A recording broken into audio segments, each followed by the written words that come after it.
Dirty Dancer, back at it again. I'm just making a quick video on this. It's from my phone, but I didn't want to go too crazy with it. I didn't think I really needed to. But what was happening with my Jeep was I was having a voltage issue with my battery. So with the battery, that was happening. I was only sitting at about 12.5, 12.65, somewhere around there, and it was kind of like jumping and whatnot. I wasn't really getting like a steady reading on this when I was doing like a voltage test on it. I was driving around, no problem. Next thing I know, everything starts dying on me. Like, first thing was the temperature gauge that I had in there, like an aftermarket one, that started dying on me. I had my radio die on me. Next thing I know, I got my tachometer dying on me. RPMs gone. Then it started like really messing with my sputtering and whatnot. It basically came down to my battery was dying and it wasn't getting charged. So, of course, if it's not getting charged, must be a problem with the alternator that I had right here. So I went over to the store, I bought a new one, popped it in. Well, it was a remanufactured one. I popped it in. No good, still wasn't charging it. It was still jumping all around when I was doing just like a basic voltage reading on this. I was still getting about like a 12.5, 12.65, somewhere around there. It really wasn't doing anything, and it just slowly started creeping down again. So I wasn't really getting that charge. So what I did was I bring my battery and my alternator, that the remanufactured alternator that I had, I brought that over to a auto parts store. They tested it for me. Turns out the remanufactured one failed, and turns out my battery failed as well. So I'm thinking like, oh, okay, that must have been the problem. The combination of both just wasn't charging either or, and that wasn't keeping the charge while that wasn't charging for the charge. Anyways, I got the new battery since that was under warranty because it's an Optima. It should not happen. I got this like a couple months ago. So I ended up getting a brand new one, the only one available around currently at the time. Popped that one in, new battery, same thing, no charge. This started just dropping down.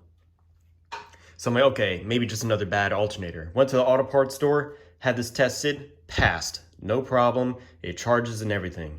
So then at that time I was kind of lost, but thankfully I had like another mechanic there who told me to check into what they call a voltage regulator in these Jeeps. Chrysler, Jeep, Dodge, voltage regulators. A lot of them have them. What the voltage regulator is, a lot of vehicles have external ones, but they're the ones that hook up right here to these two connections in the back of your alternator. And those wires would go over to the voltage regulator. What that is exactly what it sounds like. It regulates the voltage. So your alternator will keep charging, charge, but you need to hit a limit. You don't want to go like 16 volts on your battery. That's when you can really start popping bulbs and everything. So that's why you have a regulator to regulate the voltage going to your battery. And that's where you really want like a 14.3, 14.35, somewhere around there, at a constant voltage on there. So I started looking around. Apparently a lot of vehicles in the fuse box, there would be like a voltage regulator in there. So I opened it up, looked for it. No voltage regulator, but I did find some wasp nests, so dope. So then I started looking online to say, okay, where is the voltage regulator? Turns out, at least to my knowledge, for all the forums that I've been looking at and everything, the voltage regulator is in your actual ECM, your engine control module, also known as a ECU, engine control unit. Some people call it a PCM, a power control module, which is actually incorrect. PCM is in charge of your engine and your transmission, but Jeeps, we have a TCU or a TCM, transmission control module, underneath the passenger side dash, a little box. So voltage regulator was apparently in here. I think what caused the problem initially, because I did the control panel in there and I did my electrical fan and I spliced it into the wiring, and I think maybe I spliced it in. I didn't cut the wire directly to that. I still had it within the system just in case this wanted to turn on, maybe when it's getting too hot and I didn't notice. But I think what happened was the voltage backfired into the wire and something just fried, and I think maybe this just got overloaded. I don't know. But voltage regulator inside the ECU. So you can just go and buy maybe a new ECU. Will that fix it? I don't know. I didn't buy a new ECU. These are really hard, especially since you got to match the serial number for your year. You can't just buy anyone. You have to buy one that matches your serial number because it is for that engine for that year for those specific tunes.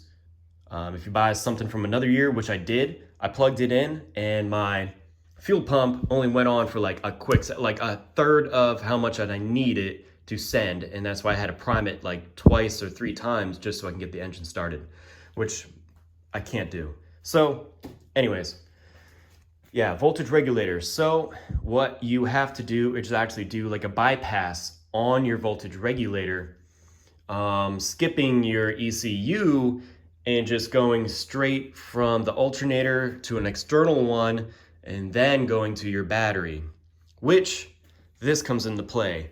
You can buy, I'll just show you real quick. You can buy another one from Napa. You can actually do this all by yourself. This is the one that I got from Napa. This is the cheaper one. They do have a more expensive one from Eklund, which I believe I have like right here. Yeah, this will be that. This is the better model. If you do end up just buying one for yourself, I recommend this one.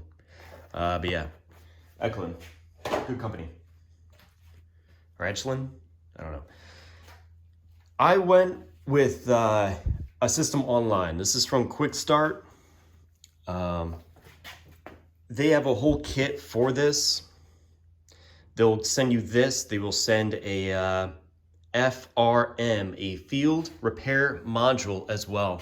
That is that little dude right down there. Now what that guy does, you splice it in both sides, you connect the wires, and you connect it to these wires that you originally had going to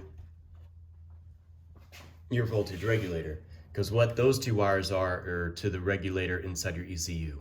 I did all this. It's still not, my check engine light still isn't going off. I'm just gonna see if I can clear it and then check it again. But that is what you do for that. Again, there's plenty other like videos online about this, so I'm kind of making this real quick. But yeah, I do like these regulators a little bit more because you can actually dial it in the rear, how they have theirs set up. It's more heavy duty, which I really like. So when you do first get it, how to test it, I know there's another video, maybe I'll put that in the description from the company. You just have it on ohms, about 20K. What you do, just go over here, test it out real quick, and what this should be reading is 1.75. That is what you want. Now, if I twist this to the left, it will add more resistance to your voltage. So say if you're ending up running like a 14.7 on your battery and you need to turn that down and this isn't regulating enough, you can turn that to the left and it'll add more resistance to your voltage. That way it'll lessen the increase on your battery. If you need more voltage, you just turn it to the right. So this is very handy. The other guys, the Eklund, does not have that, so that's why I kind of kept with this. Also what I did, I took some rubber bushings and I just glued them on the back because where I have it mounted is right in there. So when I do have it in there, I want to try and create as much airflow as I can. I don't want this completely set up against the firewall because it just gets too hot. This way it has some space and air could just kind of fluctuate through there a little easier. All right, so but what about the wiring? So they gave you a harness, but I actually made one originally just to see how it goes. You can buy this plug as well from Napa. You can literally just look for it. It'll match right up. But basically how they have their wiring is how I have my wiring. One's gonna be the green, that one's gonna be your ground. right here, and your ground is just gonna go all the way in the back here. You can put it either or, doesn't matter. Red or black, doesn't matter each way. But yeah, green is gonna be your ground though, for sure. Your blue is gonna be your power, same thing, it just goes in the back where the voltage regulator was from your ECU, but you're also gonna have to splice in another power one. The power guy, oh yeah, this one goes to the alternator. This one was the other guy, the power guy. I routed this all the way through to the back, through the firewall, and I put it inside of the fuse box. The one that I went with was the accessory one. Right up in there. This guy right here, this one gave me the most power. The one that says power ACCY. That one was definitely a good connector point, which is why I went with it. But what was happening there is I was getting voltage to my battery, but I wasn't getting a solid voltage to my battery. So what it came down to for me, well, you want a really good ground for everything that you have. So for your alternator, you would still keep your power one right there. Keep that does not change. If this one is giving you problems, it's gonna be this connection right down here. This little square body, it's a little hard to get off, but just clean that up and it'll help out for a better connection. Your ground is gonna stay the same as well. I made a new one since I cut that other piece out. Piece that went over here and connected the both. I cut that one out. So I just made another ground wire right here, and that just goes right down to, right down here. So you have your one ground from your alternator, and then you have your other one straight from your battery that is going to ground out your engine block.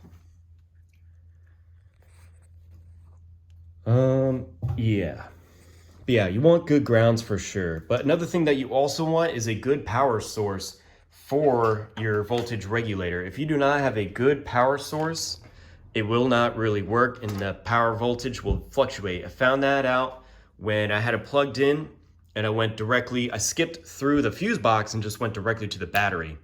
That had a great solid voltage, it worked. However, what would happen is if you have it directly to your battery is going to constantly drain because it's always connected to your battery. So it'll always constantly go through here and then ground through to your alternator. So you don't really want to have it on your battery. You want to have it on a switch 12 volt. And what that means is when I turn the key, that's my switch. When it's off, I don't have the key in, it's off. But when I put the key in, turns, that's when everything kind of starts turning on. That's going to be your stereo. It's going to be any of your, I don't know, other stuff, but mainly your stereo. So what I ended up doing was I can't run the voltage, or I can't run that one wire going through because it wasn't giving me a good reading. The only time that it was actually good is when I wasn't at idle. So when I put on the gas, I had enough voltage so my lights wouldn't start flickering and stuff.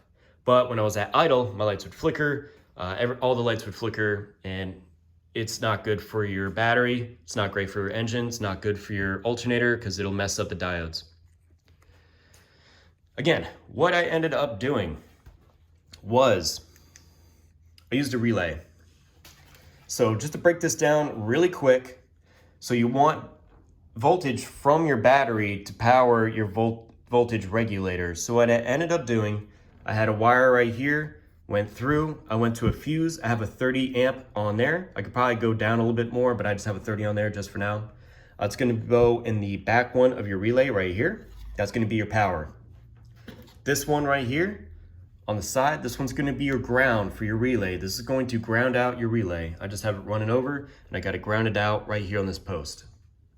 Your front one right here on the relay, this is gonna be going to your voltage regulator right down here, and it splices into the wire harness that they have right here. Also, for the wire harness that they used, I did a 14 gauge wiring. They do a 12 gauge wiring, which I do recommend. I like that a little bit more, especially since this is gonna be like one of your main power sources anyways. Plus they come with this nice clip that actually goes on a voltage regulator just in case this tries to pull out, it won't. Very useful. Anyways, yes, this one, voltage regulator. This one ground, this one power. This back guy right here, this was that 12 volt switch. This was the power source that I originally had. I just kept that. I just cut these in half and I just put it on the relay. So this guy, all it is just going up, following the wire harness in the back, going in, and then plugging into that power ACCY. That is what that is. So a switch 12 volts. So when I do put the key in, turn it, that's my switch. I could put it on another separate switch when I have to manually flip it, but that's useless because what if I forget about it, or if I forget to turn it off, next thing I know, my battery's dead. So that is your switch. I think this is like a 40 amp, but you can use like a 30, I do believe. Shouldn't be a problem. Also, quick thing, if you are looking for this plug and you're not too sure what the part number is, here it is. I just found the box. This is the part number for it. Again, if you just don't want to buy the kit online, you can just buy this stuff over at Napa, 12 gauge wiring, some connection pieces, a relay, and some fuses, and you should be set. Also, just in case you guys are unsure, please, please, please wrap this all up in electrical tape, or at least try and like protect this as best I can. I'm just gonna wrap this all in electrical tape. That way, none of this stuff is gonna get grounded out somewhere, especially these wires that are applying power. Also, just wanted to add this in as well. So you need a ground wire. This ground wire right here, I just have in the harness itself, is running down, comes out, it's right here. It's not to the voltage regulator. Well, technically it is. It's not the wires from the voltage regulator, but it's this ground right here and have it up top. What that does, it just grounds out the voltage regulator itself. You need to have this wire on the voltage regulator. You need to, otherwise it's just not gonna work properly. I just have this right in front of the voltage regulator and then I bolt it down to the side. Hope that helps. So this is basically what you want to see. You can check out your headlights. See any kind of flickering? There's none. When you go and check your battery, go and put on DC volts, 20. If you're grounded, you can always check out the battery. Check out both sides. Constant, or at least, pretty constant. It's not jumping around like crazy. This is where you pretty much kind of want it. If it was jumping around, it would be more like your alternator. So if I can keep it grounded right there, I can take my other positive prong, I can touch it in the post in the back of here. And as you can see, this one's not too bad either. I'm still jumping around. But honestly, this is how it kind of read a little bit worse when I just had the voltage regulator just to the power source in the back, like the 12 volt. I just had it directly in there without the relay. So without the relay, just a straight going to the fuse, it was jumping around a lot, which made my lights then flicker, which they're not anymore. So adding in that relay definitely helps out. I like having a fuse just in case anything does happen, especially connecting straight from the battery. Yeah, hope this helps.